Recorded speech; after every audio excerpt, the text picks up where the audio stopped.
Acabamos de ler aqui um verso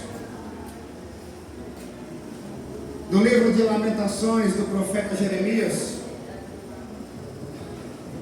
onde uma tradução diz: converte-nos, e a outra tradução diz: restaura-nos. De qualquer sorte, o contexto em que o profeta Jeremias estava vivendo era o contexto do Império Babilônico que estava dominando o mundo da antiguidade. E esse Império Babilônico era dominado pelo imperador, o rei Nabucodonosor. E Nabucodonosor, ele travou uma batalha contra o Egito, chamada Batalha de Carquemes, ou Cárquemes. E nessa missão ele enviou um capitão chamado Nebuzaradã. Nebuzaradã foi até o Egito e devastou aquele lugar. E também todas as cidades que pagavam imposto aos egípcios, ao governo egípcio.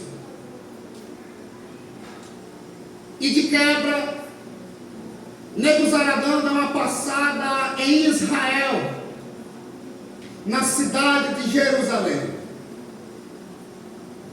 E na cidade de Jerusalém, ele derruba os seus muros, destrói o templo, leva alguns jovens cativos à Babilônia.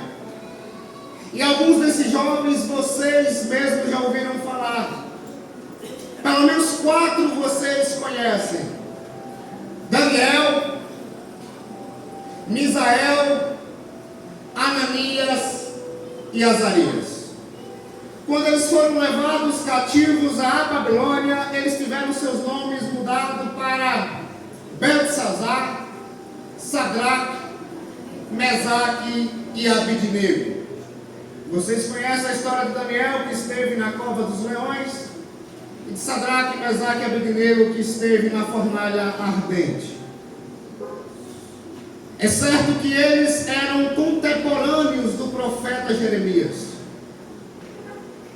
O profeta Jeremias, a essa altura, deveria ter mais ou menos uns 50 a 60 anos de idade, visto que o capitão Nebuzaradã invadiu Jerusalém no ano 86 a.C.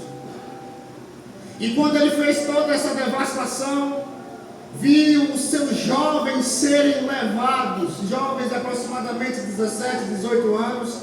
Essa era a diferença de idade de Daniel e Jeremias. A história diz que Jeremias senta à beira da estrada e começa a chorar. Ao ver as ruínas de Jerusalém, ao ver a ruína do templo, ao ver os jovens serem levados cativos para o Império Babilônico, Jeremias chora. E chega um determinado momento em que Jeremias diz a mesma coisa que eu disse usando as palavras de Jeremias quando eu perdi minha filha. Ele diz: quem dera a minha cabeça se enchesse de água e os meus olhos se tornassem uma fonte inesgotável, eu iria chorar a morte da filha do meu povo. Quem dera a minha cabeça se tornasse em água. E não distante de Jeremias, estou certo que nós estamos vivendo um momento em que nossos jovens estão sendo levados cativos à Babilônia, onde falsos ensinos, falsas doutrinas têm enraizado no coração de nossos jovens, onde nós estamos vivendo uma geração em que a geração mais velha está doente de uma enfermidade terrível e a geração mais nova está morta. Estamos vivendo uma época em que os nossos jovens se cortam com giletes para tirar a dor da alma. Vivendo uma época em que nossos jovens escutam muito ocultismo na internet, em séries, em filmes, em todo tipo de coisa que o inimigo tem para oferecer.